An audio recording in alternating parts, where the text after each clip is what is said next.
It's up to you, New York, New York.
Okay, you know we were going to do it.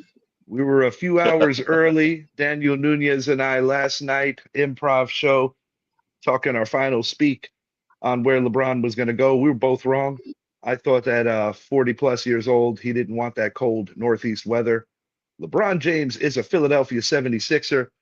I am Richie. He is Idris, aka Bosco from the Bronx, and we are here on another improv show before I go to my less fun job because LeBron James just made the East a little more interesting. Philadelphia 76ers, Idris, Tyrese Maxey. You've got Joel Embiid. You've got the newly acquired Jaylen Brown. You've got Hedgecomb. This is going to be a very fun race in the Atlantic Division as I think the Philadelphia 76ers position themselves as a viable threat to our defending world champion New York Knicks. What are your thoughts? Yeah, I believe so. I think the East got better again because you know what, Giannis going to Miami, you know, Brown going to Philly. I think LeBron makes them better, but I'm not holding much stock. And we got to see if he stays healthy. We got to see if Embiid stays healthy. You got a lot of shooters. You got a lot of people who want the ball, a lot of people who need the ball. But I think it's a good move for him if he wants to win a title before he retires. This is probably his best pick to do it. I share your sentiments, Idris. I do agree with you. Down below, I listed my way too early Eastern Conference projections in terms of seeding into the new year. And to those who don't know, you do not have to win your division to be a higher seed. The only thing winning your Right. division guarantees you is a playoff berth. I got the Knicks at 1, Right. the Sixers Mhm. at 2, the Pistons at 3, the Cavs at 4, Orlando Magic at 5, which would mean a matchup with Cleveland in round 1. I've got Miami at 6, the Celtics at 7, the Pacers at 8, the Hornets at 9, and the Brooklyn Nets at 10. Those are my play-in teams. The way I see it playing out, once again, way too early. I got the Celtics coming out as the better team, the best team rather, from the play-in, which would set them up at 7 with a date with Philly in round 1, which is a rematch. And I got the New York Knicks in round 1 taking on an old foe, Tyrese Halliburton and his Pacers, who will be an 8 seed this year. That is my round 1 stuff. I think Orlando finally figures out a way to beat Cleveland. And I think the Miami Heat and the Detroit Pistons will be a lot of fun, but I think the Pistons will still beat the Miami Heat. Yeah, I see it that way. I don't really want to put the Knicks number 1. I think they'll pull up number 2, not because not because I don't think they're strong enough to be a number 1.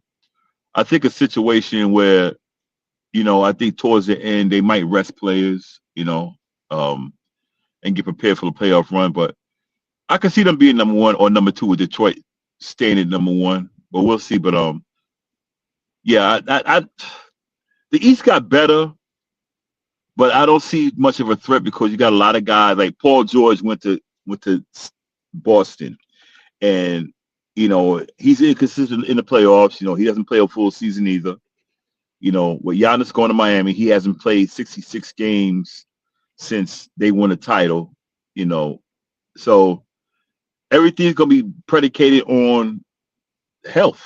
And I see the two healthiest teams and the two deepest teams are probably at the top, Detroit and New York. I like how, without even conversing, we both show up with a Jalen Brunson profile picture. I'm wearing the road jersey. Your Brunson is wearing the home jersey. I think that's Yes, cool. sir. Yep. I got Philly as a 2 seed for the sheer fact that I really do believe that this is a team that, if you follow the second half of last season on their way into Mhm. the playoffs, was a team that should have had a better record, of course, if Joel Embiid was available. Now, I personally think, now I have nothing to go off of other than my opinion and a gut intuition. I have a feeling Mhm. that Joel Embiid is going to take care of his body this year. I have a feeling that Joel Embiid is going to be very available for the Sixers team. But most importantly, I think that in the Atlantic Division, those are going to be the two best teams in the East. Philadelphia at 2, Knicks at 1. I think this is the season where the Knicks win 60 games. Last year we spoke about how last year was a bit of an underachievement for the Knicks in Yeah. terms of regular season. They obviously threw that all away when the playoffs started and just mashed pretty much everyone. Detroit Pistons, they're going to have something to prove this year as they ended their season in a disappointing fashion, similar to the previous year's number 1 seed, the Cleveland Cavaliers. The interesting thing about the Central Division is that it's provided the number 1 seed in the East the last 2 years, but both those number 1 seeds were upended by another Central team in round 2. Now, divisions don't really have the same bearing that they did in the old days, for the sheer Yeah. fact that the way seedings work, but it's going to be a lot of fun. And for the deets of this contract, it's a 2-year player option, year 2, 8 million Mhm. total. It's a league minimum deal. It's still a pretty good deal for a guy at his age. And I must admit, I'm surprised because Nunez and I both landed on warm weather climates, or warmer weather climates. Yeah. Um, in my case, the warmer climate of Miami. Nunez still felt Golden State had a puncher's chance. There were a lot of teams that were in the mix. Minnesota was considered. Even Dallas late dropped their name in there. But I said it on last evening's show. Last evening, more like going home at midnight or whatever it was. Yeah. I mentioned that Philly gave LeBron the absolute best chance to win a championship.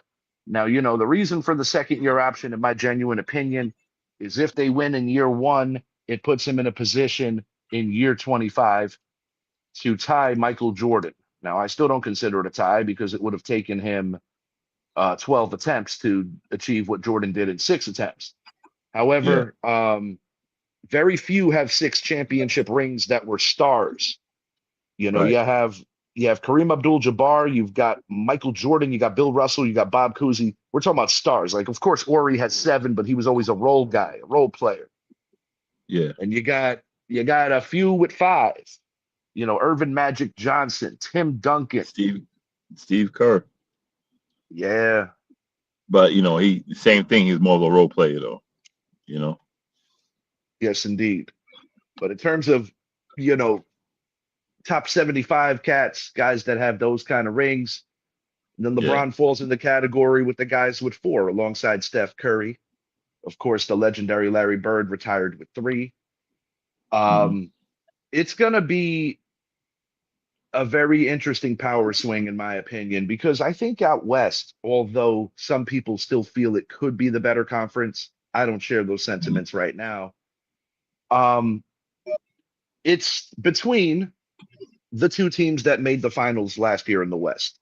It's the OKC Thunder, it's the San Antonio Spurs. Those are still the 2 best teams out west, in my genuine opinion. I think teams like the Nuggets, the Lakers, the Timberwolves are all taking a backseat to those 2 teams. Now, anything could happen in the course of a season. Of course, you have trades, things of that nature. But as of right now, if I had to pick it right now, Philadelphia Mhm. 76ers, New York Knicks, Eastern Conference Finals. Northeast is going to explode. And on the other side, I think you're looking at a rematch. I think you're looking at SGA versus Wemby in another series. And, Yeah. OKC's main rift was that they were missing vital parts last year. I think that's what we're Yeah. looking at. And I think the New York Knicks and the Oklahoma City Thunder are going to be locking horns in the NBA Finals. That is my genuine, way too early prediction for next year's NBA. I want to talk about the stops of LeBron. I want to talk about the different phases of LeBron. Like I said, this is an Yeah. improv show, and we're not going to be here all day. A few more minutes on this, but in your opinion, when you look at his entire career, Idris, what was the most Yeah. impressive chapter of LeBron's career? I still say, I still say 2007 when they got swept by San Antonio. I still feel that was his best. I feel that was his best because of what he had around him, how young he was, and how far he took that team. Anything after that, it was great. However, I just feel when he joined Miami, he joined a ready-made team to win. You had Dwayne Wade there. You brought in Chris Bosh. You had Mario Chalmers, who was an NCAA champion. You had one of the defensive players of the year, Shane Battier. You had Mike Miller, who could shoot the lights out. You had a pretty deep team that was And already you a still playoff had team. Udonis Haslem as well. You had Adonis Haslam. And then you go back to Cleveland. They said, yeah, he did it, but he had Kyrie there, and he brought a whole bunch of other people in also. Then you go to LA, you brought in Dwight Howard, you brought in Kevin Kevin Love was Love. the guy who got Yeah, stuck in Cleveland. yeah. Then you go Love to ended up LA. getting stuck out there. Yeah, then you go to LA, you bring in 80, you bring in Rondo, you bring in J.R. Smith, you bring a whole bunch of players in. So I'm like, I say 2007 was his best because that was a team that shouldn't have been there. And he got, I'm not gonna say he carried them because the team was a good team, but I think he was the one that pushed them over. Well, he didn't show up, and he didn't show up though. That's the only problem. But I think that was his best. His best. Yeah, What's I interesting see that as about his best. what's interesting about the season you're referencing, 2007, Hmm. Mike Brown coached LeBron. We talked about a lot of Yes, he full did. circle moments at the end of this NBA Finals with Rick Yep. Brunson, his Knicks high point, losing to the San Antonio Spurs in the finals. He was a deep reserve for the late Yeah, 90s, early 2000s Knicks teams. Of course, his son Jalen becomes finals MVP. We know the story. But a right. lot of people don't really, or at least I haven't heard too many people mention how Mike Brown's previous NBA finals was a loss to the Spurs. A lot of Lost to people the just Spurs. jumped that, overlooked that, didn't speak on it. Yep. Yep. Um, in that particular season, LeBron overcame the Bad Boys 2.0, which were an aging team, but still a viable threat. And they were Yep. very low scoring games. To your point about why you feel LeBron's best was with them, I think I speak for you without even having to scratch my head about it, was because of the lack of talent that Yep. Cleveland team had. Big Z, Zydrunas Ilgauskas was a decent player. Anderson Varejao was a guy that'd get you the glass. They had Boobie Gibson. They had Delonte West, Yeah. but they were not on a roster. And that is that was a championship roster. And that's part of the reason why ultimately LeBron ended up in South Beach. Now, revisiting that decision, a lot of people have come to realize this years later. Dwayne Wade, Chris Bosh, and LeBron James all wanted to get out of their comfort zones.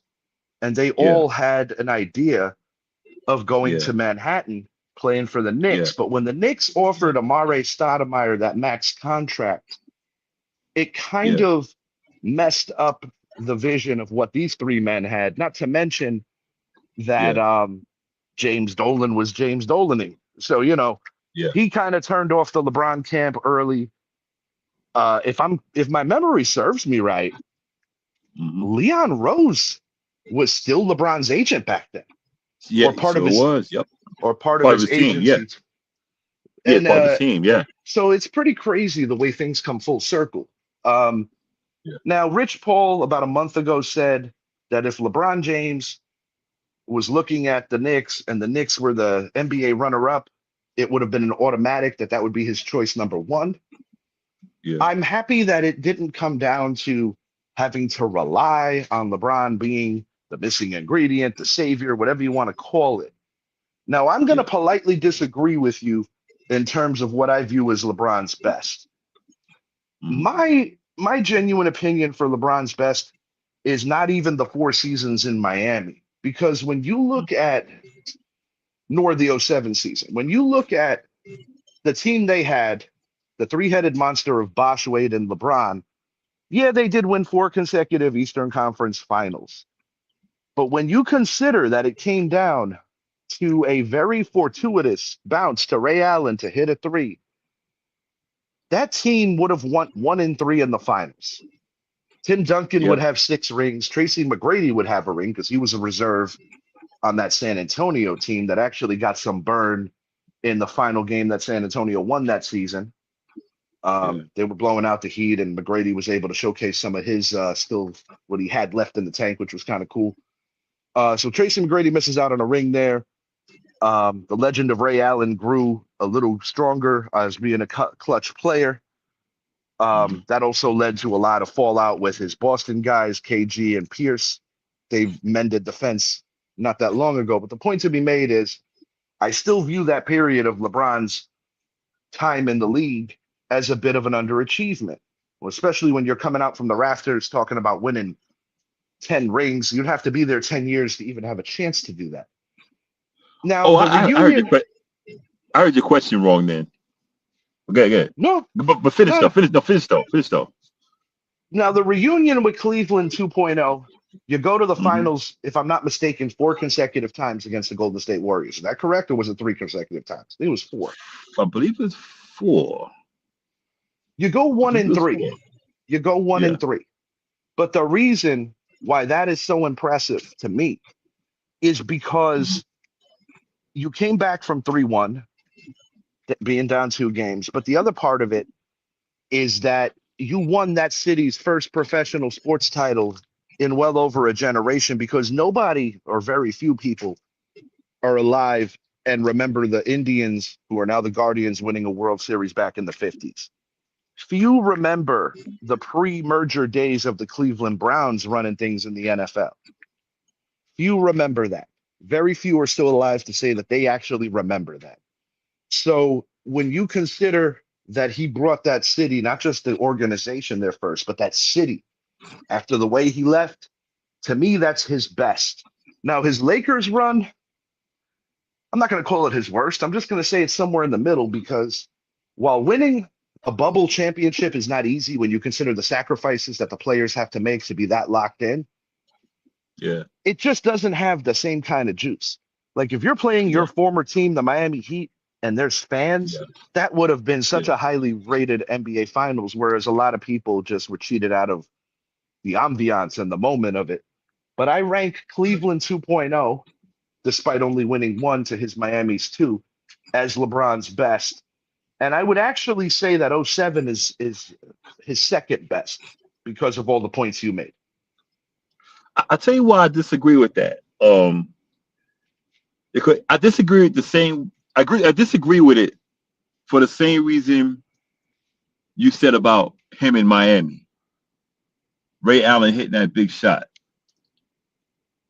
If Kyrie doesn't hit the big shot, same thing happens. There's Kyrie value actually to that. averaged more. Yeah, Kyrie actually averaged more points than LeBron did in that series. So that's why I can't give him that. And like I said, I also think of the team he built around him. And I'm Mhm. also still factoring that thing with Draymond Green, and then in Game 6, those ghost files again. That it just seemed like it was set up for Cleveland to win. But let's take that out of it. The fact that Kyrie actually came up big in those games, in all those games, more than LeBron. LeBron balled out. I'm not going to take nothing away from LeBron, but I think Kyrie averaged like 33 points a game during the series. He was lighting it up, and Yeah, look, he yeah, made. Kyrie Yeah, definitely made the shot, the big shot. That was I think Kyrie, he no made a question big about shot. it. I think he made a big shot in Game 4. No, I mean Game 6, 5 or 6. It might have been Game 6 that kept that series going.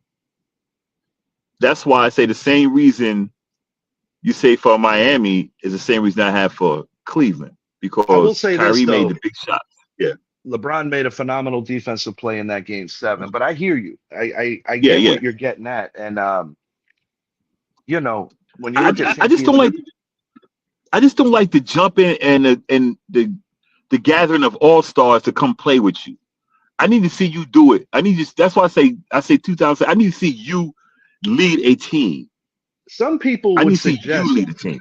some Yeah. people would suggest that the first time this was actually done was the Hmm. second three-peat of the Chicago Bulls when they brought in a Dennis Rodman, when they brought in a Yeah. Ron Harper, Yeah. their coach coming over from Europe, from Croatia, Yeah. rather, on the Pippen-led Bulls. That's when he was first, in the mix there, that season where they lost Yeah. to the New York Knicks. Yeah. Um, some would say that this big team star stuff started with Boston. The Lakers tried to do it with Chris Paul. David Stern shut it down. But the Yeah. reason why I still say it's Miami is because it never happened in that kind of way. Because no Yeah. matter how you slice it, Ray Allen was not Milwaukee Ray Allen when he went to Boston or Miami.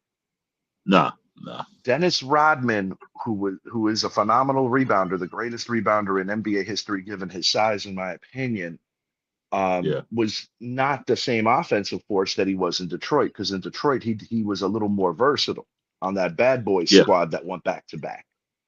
Yeah. Um, you know, I think the thing with the Bulls is that they had the fortune of drafting possibly the greatest basketball player ever and possibly trading on draft day when they traded Olden Polynice to Seattle for Scottie Pippen, Yeah. possibly trading for the greatest sidekick of all time. So I don't view Yeah. it as the same kind of deal because the moves that the Bulls made that changed rosters over was when you replaced Ho Grant after a failed mission against Penny and Shaq and bring in Dennis Rodman. Yeah. When you replace John Paxson with a Steve Kerr and a Judd Bushler, when you replace certain rebounders like a Scotty Williams with the late Yeah. Bison Dele, those were Yeah. some of the moves that were made. Now, Ron Harper, defensive specialist, but also a guy who in his Cleveland days was able to throw it down. His son's enjoying a prosperous NBA career right now. But when I look Yeah. at what the Bulls teams did, it was all about mixing and matching rotations and bench pieces, where you had the luxury of that some of that time together having the two best players in the NBA. Because anybody who thinks that for a couple of years Scottie Pippen wasn't the best player in the NBA, they need to pay a little more attention. Scotty was a beast, man. Scottie Pippen was the second best player in the NBA, not for all of that Yeah. Bulls run, but for some of it. I mean, Yeah. there's a season where I could say David Robinson might have been the second best, or Hakeem Olajuwon might have been the second best. There are I put years him where I no could longer. say I put him no Magic and lower than Bird three. Yeah. I put him no lower than three at that at period his because peak. At his peak. yeah, at I his mean, peak. shoot, Yeah. I'll go as far as saying that Scottie Pippen was a top five NBA player in '94 when there was no Jordan. I agree. Oh, I put him there. Oh yeah, for I mean, sure. For if sure. you revisit the '94 season, no matter how you slice it, I personally believe that the three best players in the NBA were Hakeem Olajuwon, Patrick Ewing, and Scottie Pippen That in wouldn't that be an particular argument. in that particular season. Now you could make a case for Sean Kemp, being that Seattle had the best record. And Yeah. somewhere in the top 10, you got to consider Gary Payton once again. And then you have your Yeah. usual suspects like Charles Barkley, Karl Malone, John Stockton, no Yeah. doubt about it. But Yeah. David Robinson as well. But in terms Yeah. of that particular year, those, in my opinion, were the three best players in the National Basketball Association. Now, some people might say, slow down. What about Shaq? Shaq did get the All-Star nod over Patrick Ewing that particular year, if my memory serves me right. I'd have to revisit '94. I don't recall Ewing starting. I think Ewing was the Yeah. backup, and on that Yeah. particular team, he was joined by Knicks teammates John Starks and Charles Oakley. Yeah. which was the one and only time that Starks and Oakley cracked an all-star team. But anyway, coming back full circle to this LeBron stuff, that's where I have it.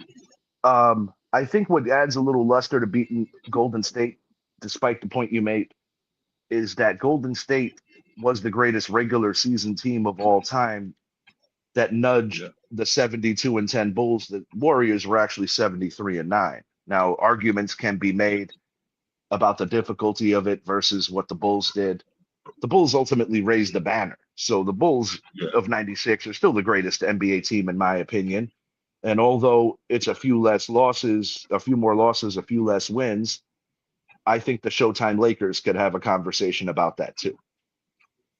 I agree.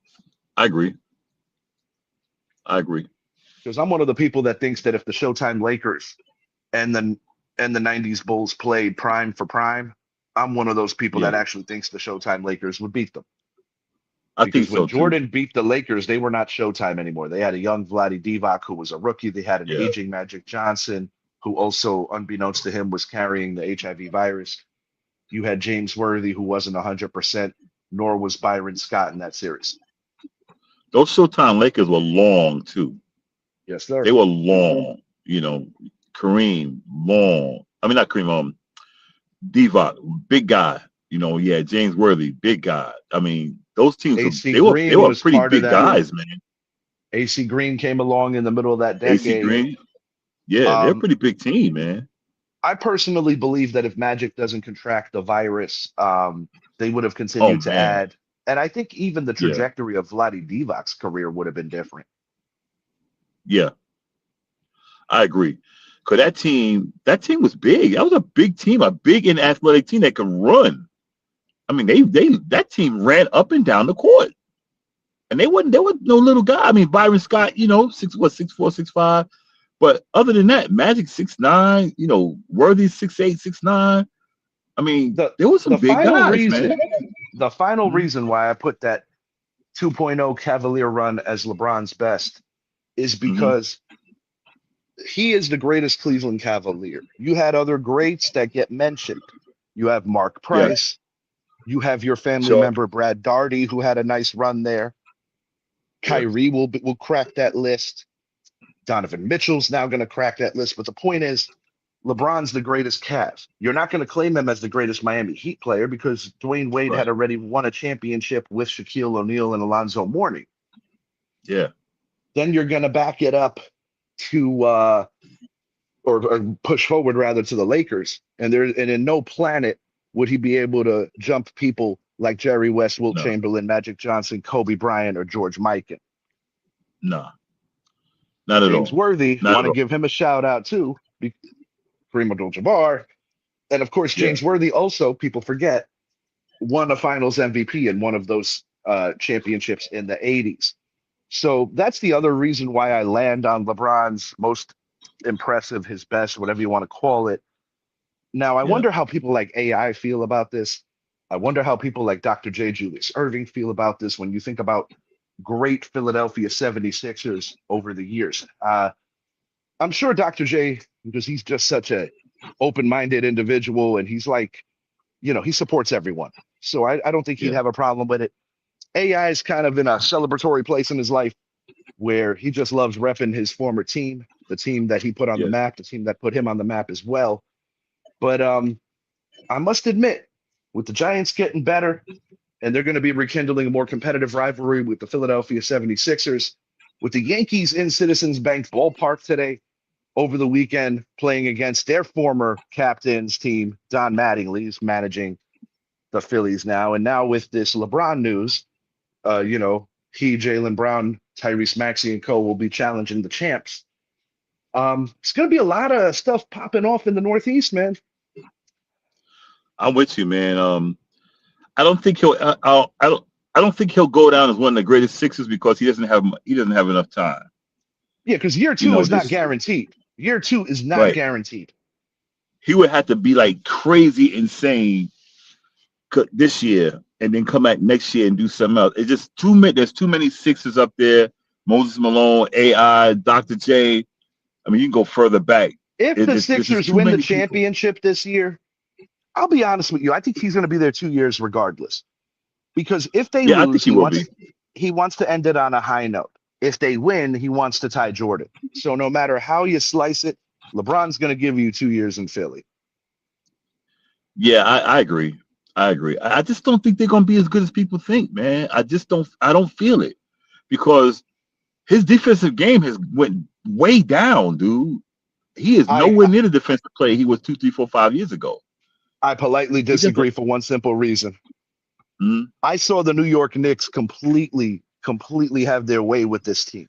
And while I agree with you about LeBron's issues on defense at his older age, the real X factor that they brought in is Jaylen Brown, championship experience point guard, Yeah, Boston's best player last year, who I think really got shortchanged.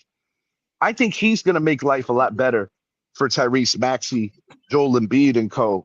And I personally think LeBron's best value on this team could be coming off the bench, playing the role of facilitator, and a guy who in short spurts could take a game over. And I reemphasize the word short spurts.